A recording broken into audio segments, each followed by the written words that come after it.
이 땅의 법들은 사실 인간이 만듭니다. 그래서 가만히 살펴보면 참 불완전한 구석들을 많이 보게 됩니다.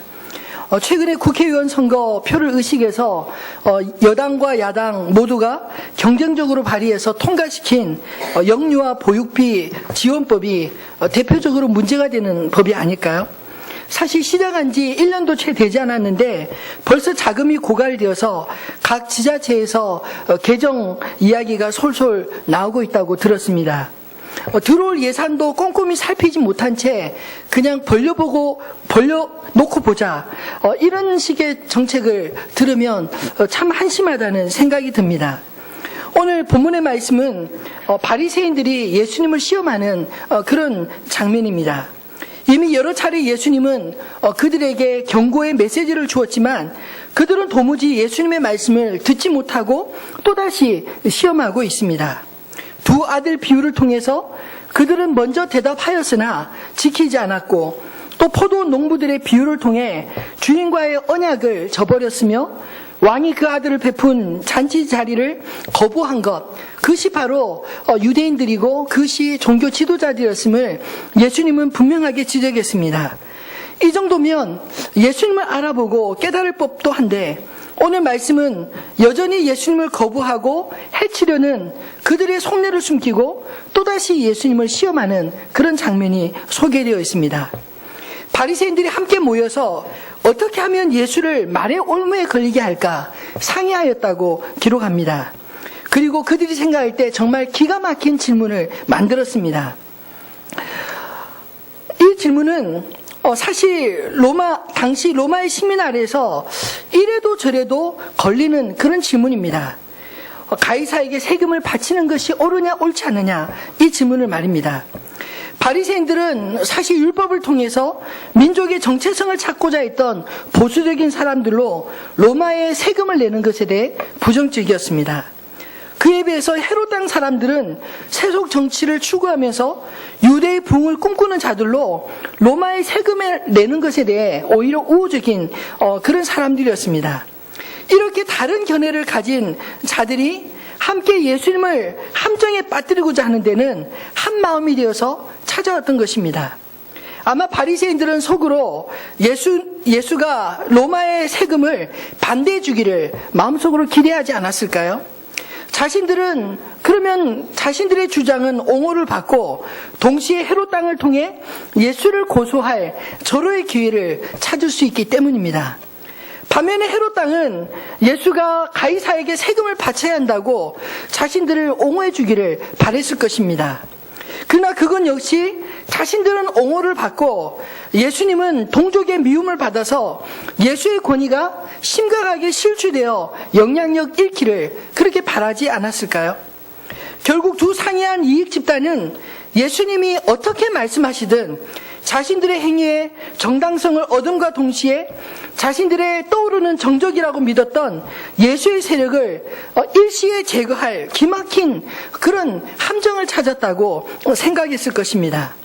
이렇듯 세상의 지혜는 자신들이 빠져나갈 구멍을 만들면서 동시에 자신들의 정적을 제거하려는 그런 나쁜 의도의 지혜들이 아닐까요? 그러면 예수님은 이런 바리새인들의 질문에 어떻게 답하셨을까요? 아니, 오늘 사는 우리식으로 이 질문을 고친다면 어떤 이야기가 될까요? 불의한 세상의 법에 성도들은 어떻게 해야 되는가? 지켜야 되는가? 아니면 거부해야 하는가? 이런 질문으로 말할 수 있지 않겠습니까? 사실 오늘날에도 수많은 사람들이 이런 질문을 하곤 합니다. 근데 그 질문 속에 사실은 자신들이 이미 내린 결론도 있고 또 듣고 싶은 답도 가지고 올 때가 많습니다. 주로 이런 질문들에 대해 어떤 식으로든 답을 하면 논쟁을 벌이는 경우가 대부분입니다. 그러나 예수님은 자신을 넘어뜨리려는 질문을 받아서 오히려 하나님의 사람들이 이 땅에서 어떻게 살아야 하는지 그 정신을 우리에게 가르쳐 주십니다.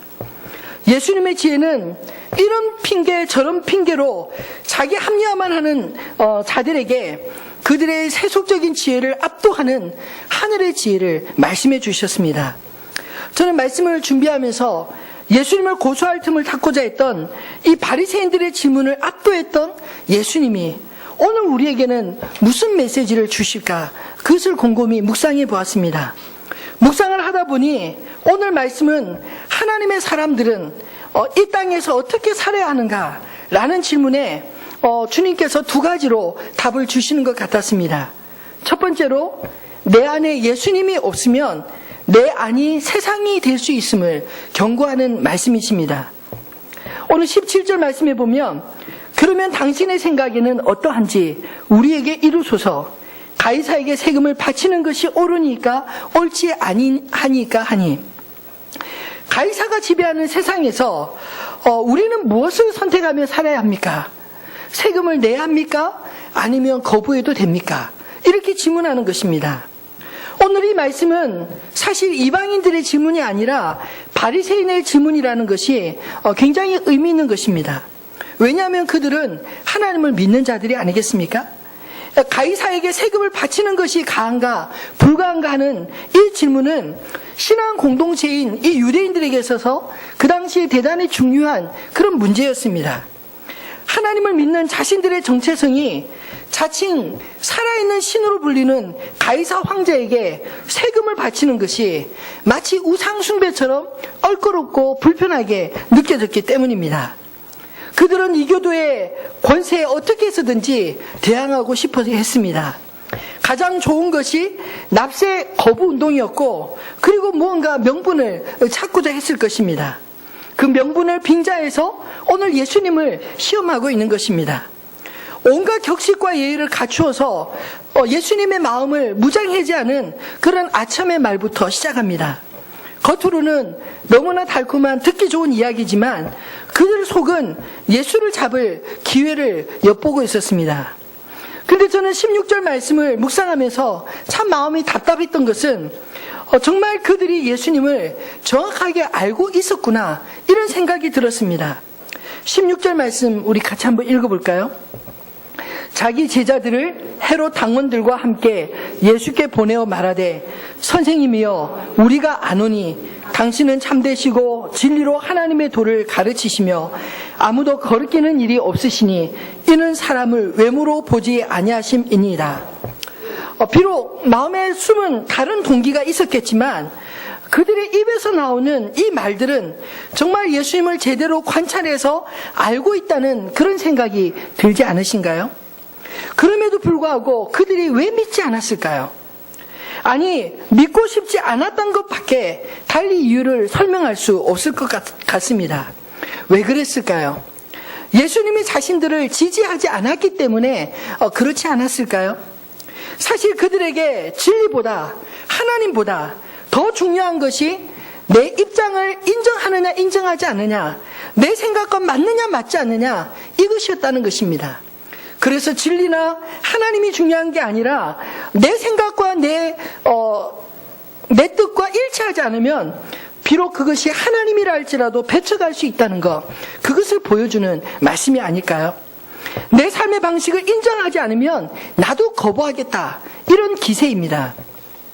사실 말씀을 묵상하면서 우리 안에는 이런 증상이 없는가 생각해 보았습니다. 예를 들면 내가 원하는 일을 하나님이 내가 원하는 방식으로 도와주시면 내가 믿을 수 있지만 내가 원하는 방향으로 기도를 들어주지 않으면 믿고 싶지 않다, 이런 생각들을 우리가 하루에도 수십 번 하지 않나요? 이번 주에도 한 성도님과 상담을 했는데 마음이 참 아팠습니다. 내 방식대로의 믿음의 결과가 내가 원하는 방식으로 응답되지 않으니 결국 불신의 마음을 갖게 됐다는 것입니다. 하나님은 알지만 여전히 내 방식을 고집할 때 하나님의 풍성한 은혜는 남의 이야기처럼 들리게 되어 있습니다. 그분이 예수님을 모르시는 분이 결코 아닙니다. 오히려 잘 안다는 생각이 예수님을 내 마음대로 움직일 수 있다는 착각에 빠지게 했던 것이 아닐까요? 여러분, 예수님은 내 마음대로 움직이시는 분이 아니십니다. 그래서 우리는 예수님을 겸손히 배워야 하는 것입니다. 성경은 우리가 얼마나 예수님과 하나님을 오해하는지 보여주는 책입니다. 오늘 우리가 읽은 이 본문의 말씀도 불신자에게 해당되는 말씀이 아니라 하나님을 잘 안다고 생각했던 이 바리새인들, 그들에게 한 말이라는 사실을 우리가 주목해서 읽어야 되지 않을까요? 몰라서가 아니라 알면서도 답을 다 가지고 있으면서도 예수님을 끊임없이 시험하고 있는 그들을 향하여 주님은 책망하고 있는 것입니다. 우리 진정한 문제가 무엇일까요?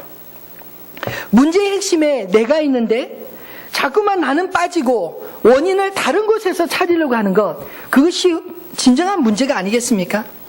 사실 그들에게 있어서 가이사 황제 문제 아닙니다. 하나님도 문제가 아닙니다. 내 안에 하나님을 하나님 자리에 두지 않으려는 완고함이 문제였던 것입니다. 세금에 대한 질문을 하고 있는 것은 사실 바리새인들이었습니다. 그런데 예수님은 그 질문을 드리면서 오히려 그들 안에 있는 진정한 문제를 지적하고 계십니다. 외식하는 자들아, 어찌하여 나를 시험하느냐? 어제 유아유치부 성경학교가 시작되었는데 주제가 예수님을 최고로 모셔요 라는 것이었습니다. 의자를 만들어 놓고 이 의자에 누가 앉아야 되는가? 예수님이 되어야 되지 않는가? 이것을 가르치는 것을 보았습니다. 여러분, 우리의 신앙의 배움이 더 이상 진전되지 않는다면 우리가 유아유치부에 다시 가서 배워야 하지 않을까요? 오늘 우리가 읽은 이 말씀은 사실 어떻게 보면 교회 안에 또 다른 세상을 보여주는 그런 말씀이 아닌가 생각됩니다. 교회 안에 세상의 논리가 앞서고 세상의 지기가 교회에서도 그대로 통용된다면 어쩌면 교회도 세상이 될 수 있다는 것을 보여주는 것이 아닐까요? 내 안에 예수님이 없으면 내 안이 세상이 될 수 있다는 사실을 우리가 명심해야 할 것입니다. 두 번째로, 하나님의 사람들은 이 땅에서 어떻게 살아야 될까요?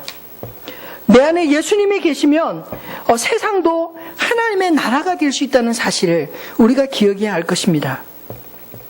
예수님은 바리새인들의 이 함정을 파놓은 질문에 그들이 가지고 있는 세금을 내는 돈, 즉 로마의 한 데나리온을 가져오라고 했습니다. 그리고 물었습니다. 이 형상과 이 글이 누구의 것이냐? 그들은 대답합니다. 예, 가이사의 것입니다. 사실 바리새인들이 로마의 은화 데나리온을 가지고 있었다는 것은 그들이 이미 로마의 주권을 인정하고 그 주권 아래에 있다는 것을 의미하는 것이 아니겠습니까? 실제로는 그 지배 아래 살면서 부정할 수 없는 것입니다. 이것은 사실 바리새인들의 이중성을 적나라하게 보여주는 것입니다. 즉, 세상에서 누릴 것은 다 누리면서도 손해보기 싫어하고 세상을 부정하는 이런 이중적인 태도를 예수님은 정확하게 지적하고 있었습니다. 그래서 그들은 가이사의 것은 가이사에게, 하나님의 것은 하나님에게 바치라, 이 말씀에 아무런 토도 달지 못하고 놀라 그 자리를 떠나갈 수밖에 없었습니다. 근데 저는 말씀을 묵상하면서 문득 이런 생각이 들었습니다. 사실 모든 것이 다 하나님의 것이 아닌가요? 그런데도 예수님이 가이사의 것은 가이사에게 이렇게 인정하신 이유가 무엇일까요? 사실 하나님이 이 세상을, 질서를 하나님이 만드시고 그리고 이 세상의 질서를 하나님이 허락하셨다라는 그런 말씀이 아니겠습니까? 그래서 사실 하나님의 나라와 이 세상 나라를 대립의 개념이 아니라 하나님을 통해서 통합된 세계로 우리가 바라볼 수 있어야 되지 않을까요? 구약의 성경을 읽어보면 이스라엘 주변에 수많은 나라들과 왕들이 이야기가 소개되어 있습니다. 때로는 이스라엘과 적대적인 관계로 대립했지만 그때조차 하나님은 이스라엘을 훈련시키는 하나님의 도구로 이방의 나라들과 왕들을 충분하게 사용하셨고 또 그들을 통해서 하나님의 하나님 되심을 분명하게 드러내시지 않았습니까? 우리가 잘 알고 있는 애굽, 블레셋, 아수르, 바벨론, 이런 나라들과 왕들이 그렇게 쓰임을 받은 것입니다.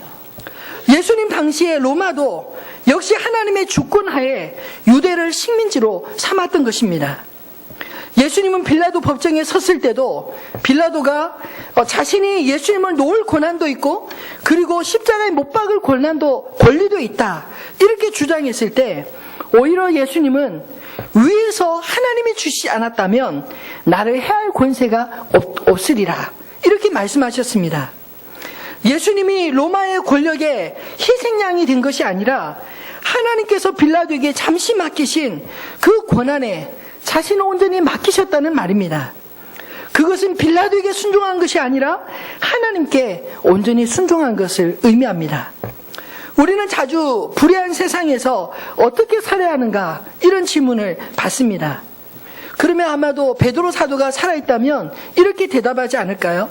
베드로전서 2장 13절로 14절에 보면 인간의 모든 제도를 주를 위하여 순종하되 혹은 위에 있는 왕이나 혹은 그가 악행하는 자를 징벌하고 선행하는 자를 포상하기 위하여 보낸 총독들에게 하라.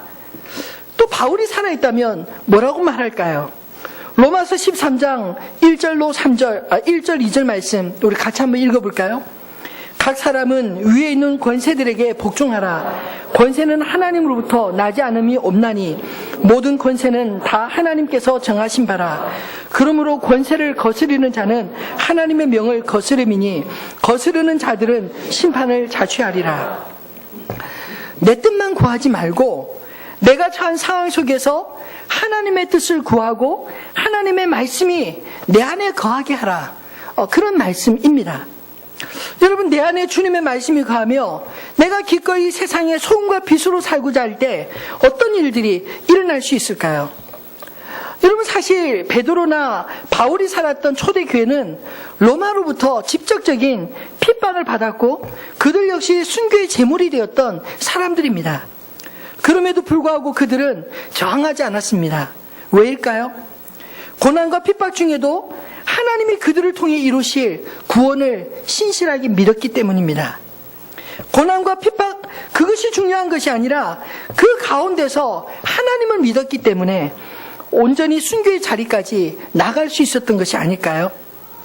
사실 우리가 살다 보면 내 입장에서 불합리하게 보이는 그런 현실들을 참 많이 만나게 됩니다. 그리고 그 현실들을 부정하고 싶습니다. 때로 우리는 우리 기준으로 모든 것을 판단하지 않습니까? 이 정부는 이래서 안 좋고 저 정부는 저래서 안 좋다고 합니다. 이 사람은 이래서 싫고 저 사람은 저래서 싫다고 합니다. 늘 대안이 없는 부정, 반대를 위한 반대, 불평들이 우리 마음속에 일어나지 않습니까?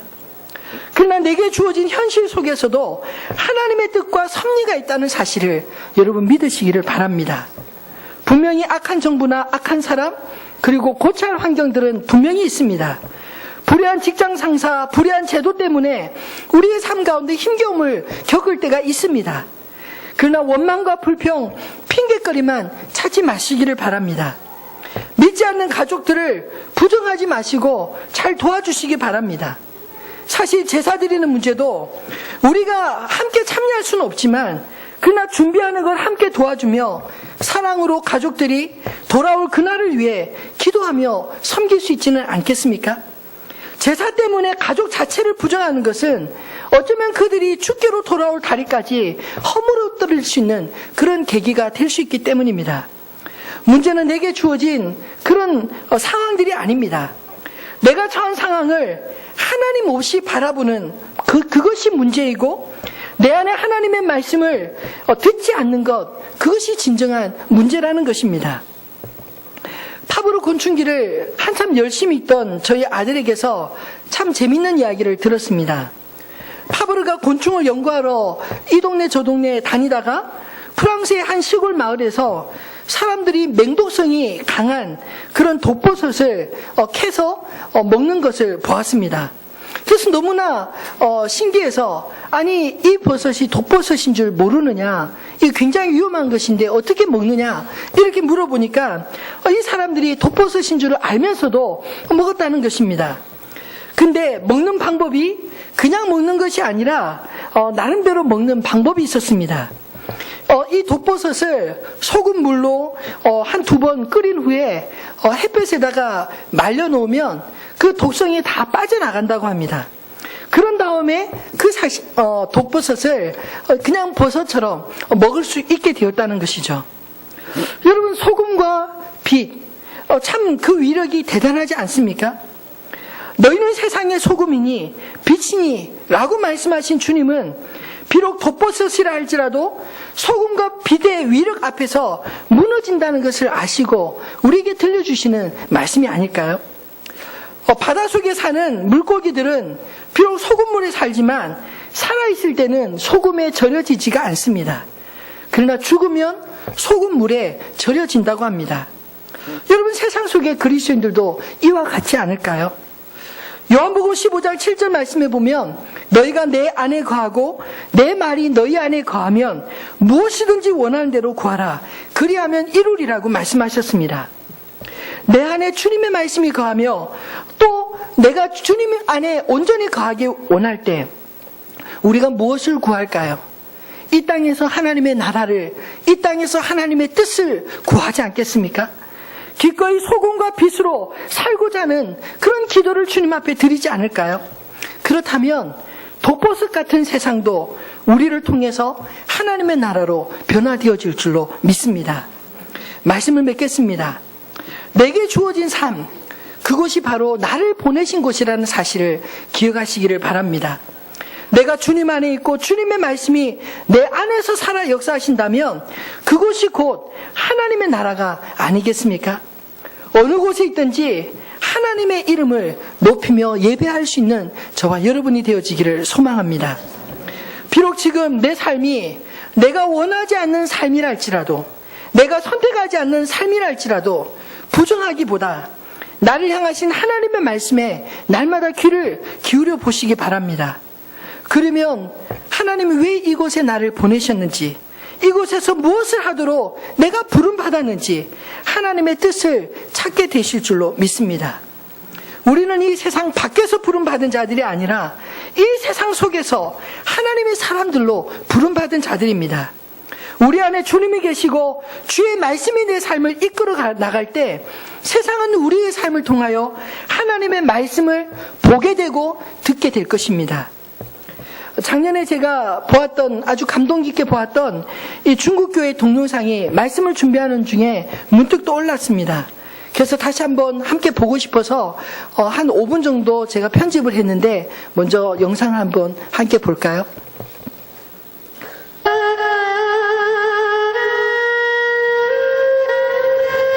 然而，各地逼迫的程度大不相同。文革后最早复兴的温州教会，大批教堂被拆毁。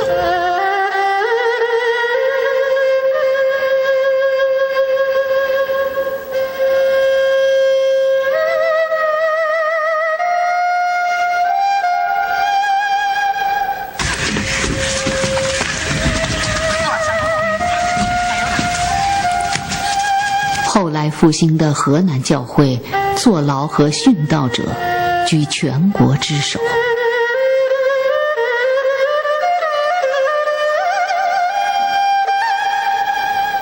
从来也不对抗政府，永远也不放弃信仰，在非法状态下却合情合理地生活着。数不清的中国家庭教会委实令当局大惑不解。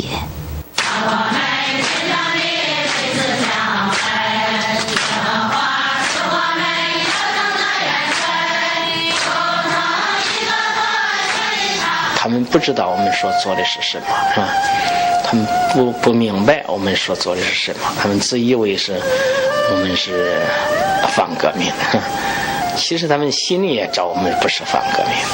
我们感觉就是政府这样逼迫我们，是因为他们不了解基督教真正的到底是干什么，所以就有一种可能是一种误会，我们也没有仇视政府的心。我们只有一个心愿，就是让这个世界上的人，每个人都能够得到基督的爱，让他们能够得到这份爱。神把中国教会摆在苦难当中，这是神在训练中国教会，预备中国教会，这是神给中国教会的一个变相的祝福。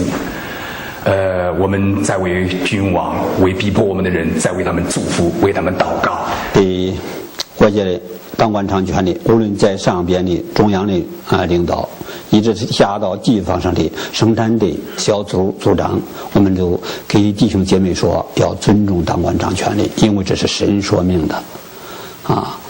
不过在中国呢，他对信耶稣的没有真正认识。过去从太平天国以及鸦片战争这些苦难呢，都给中国人的心里面形成一种障碍和误解。所以作为一个国家的政府来说，他逼迫你，是因为他们不明白我们的真实的信仰也是神的许可。所以我们我觉得我们作为一个基督徒，应该为我们的国家的君王和一切在位的为当权者为他们献上祷告。神呐，就是走到流血的地步，只要拯救我们中国，我们也愿意。主，我们为我们的中国人献上祷告，愿你祝福我们的中国。你要为这个国家按手祝福，你为这个民族按手祝福。你的血液是为我们中国人所流的，感谢你能够在这幕后的时候，将这福音、将这救恩领到我们中国。感谢你打开了我们中国福音的大门。你领导了我们中国这一块土地，我们知道从亘古到今天，你都爱着我们，让我们的国家、我们的民族反对对劲，他们否认神，他们不肯承认。说还有多少人盖的是虚假的神？说我们今天代表我们的国家向你认罪，代表我们的民族向你认罪。说愿你收回你的怒气，你的怒气是转眼之间，你的恩典是一生之久。照着的经常给我们的一颗爱上帝的心，也必是一颗爱民族、爱同胞的心。一个甘愿背负十字架的人，也必是一个充满慈悲心的人。这种人虽然被苦待，心里却甘甜；虽然受捆锁，心里却自由；虽然遭轻蔑，心里却感恩。这些年来，也真是享受了神的同在，也经历了神的大能。从自己这个良心上说，为主虽然受了一点苦吧，我觉得我过去是一个无依无靠的人，现在确实得到了很多。所以怎样苦怎样难，觉得走这条路是非常甘甜的。